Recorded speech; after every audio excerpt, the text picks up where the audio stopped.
മുരിങ്ങാമരത്തോപ്പ് എന്ന് പറയുന്ന ഉണ്ണികൃഷ്ണൻ പുതൂരിൻ്റെ കഥ ഒരു ഗൃഹാതുരത്വം നിറഞ്ഞ അനുഭവം നമുക്ക് പങ്കുവെക്കുന്ന കഥയാണ്. നേപ്പാളിയായ ഒരു ഗൂർഖ വാച്ച്മാനാണ് 23 വയസ്സുകാരനായ നരേന്ദ്രൻ.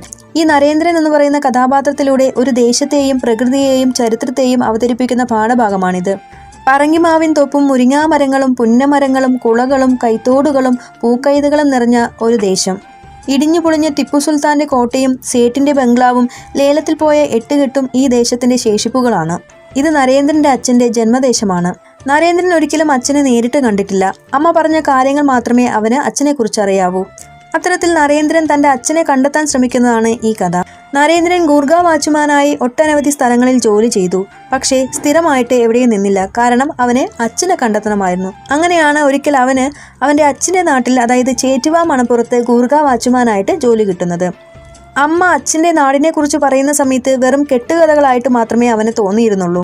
അച്ഛൻ്റെയും അമ്മയുടെയും ഒരു ഫോട്ടോ ഉള്ളതുകൊണ്ട് മാത്രം തൻ്റെ അച്ഛൻ എവിടെയോ ജീവിച്ചിരിപ്പുണ്ട് എന്ന് അവൻ വിശ്വസിച്ചു.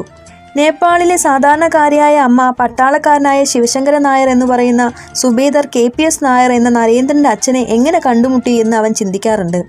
അമ്മയെ ഉപേക്ഷിച്ച അച്ഛനോട് വെറുപ്പും അമ്മയോട് അതിരറ്റ സ്നേഹവും നരേന്ദ്രനുണ്ടായിരുന്നു. അവൻ പോകുന്നിടത്തൊക്കെ അച്ഛൻ്റെയും അമ്മയുടെയും ആ ഫോട്ടോ കരുതും. അവൻ അതൊരു നിധി പോലെ സൂക്ഷിച്ചു വെച്ചിരുന്നു. അമ്മ ഗർഭിണിയായ സമയത്ത് ട്രാൻസ്ഫർ വാങ്ങിപ്പോയ തൻ്റെ ഭീരുവായ അച്ഛനെ എവിടെയും വെച്ച് കണ്ടാലോ എന്ന് അവൻ വിശ്വസിക്കുന്നുണ്ട്. പക്ഷേ അവൻ്റെ ഒരു യാത്രയിലും അച്ഛനെ കണ്ടുമുട്ടിയില്ല. എന്നെങ്കിലും തൻ്റെ അച്ഛനെ കാണുകയാണെങ്കിൽ തൻ്റെ അമ്മ അനുഭവിച്ചിട്ടുള്ള യാതന അറിയിക്കണമായിരുന്നു. ഇതിനിടയ്ക്ക് നരേന്ദ്രൻ്റെ അമ്മ മരിക്കുന്നുണ്ട്. ട്രക്കുകളിലും ജീപ്പുകളിലും നിറച്ച പട്ടാളക്കാരെ കാണുന്ന സമയത്ത് അതിൽ തൻ്റെ അച്ഛനും ഉണ്ടായേക്കാം. ഒരിക്കൽ അദ്ദേഹം തന്നെയും അമ്മയും നാട്ടിൽ കൊണ്ടുപോകുമായിരിക്കാം എന്നവൻ വിശ്വസിക്കുന്നു. അങ്ങനെ കാലങ്ങൾ കടന്നുപോയി. രോഗിയായ അമ്മയെ പോറ്റാൻ അവൻ ഒരുപാട് പണിയെടുത്തു. പക്ഷെ അവസാനം അമ്മ മരിക്കുന്നു. ഒരിക്കൽ ഒരു ബുദ്ധവിഹാരം സന്ദർശിച്ച നരേന്ദ്രന് അന്വേഷിച്ചു കൊണ്ടിരിക്കുന്നത് കണ്ടെത്താതിരിക്കില്ല എന്ന് പറയുന്ന ഒരു സന്ദേശം കിട്ടുന്നു. ആ വചനത്തിൽ വിശ്വാസം അർപ്പിച്ചുകൊണ്ട് അവൻ അച്ഛനെ അന്വേഷിച്ചു നടന്നു.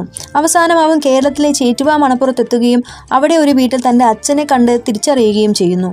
പക്ഷേ അദ്ദേഹത്തെ കണ്ട മാത്രയിൽ ഭവ്യമായി സലാം ചെയ്തുകൊണ്ട് അവൻ പടിയിറങ്ങുന്നതോടുകൂടിയാണ് പാഠഭാഗം അവസാനിക്കുന്നത്.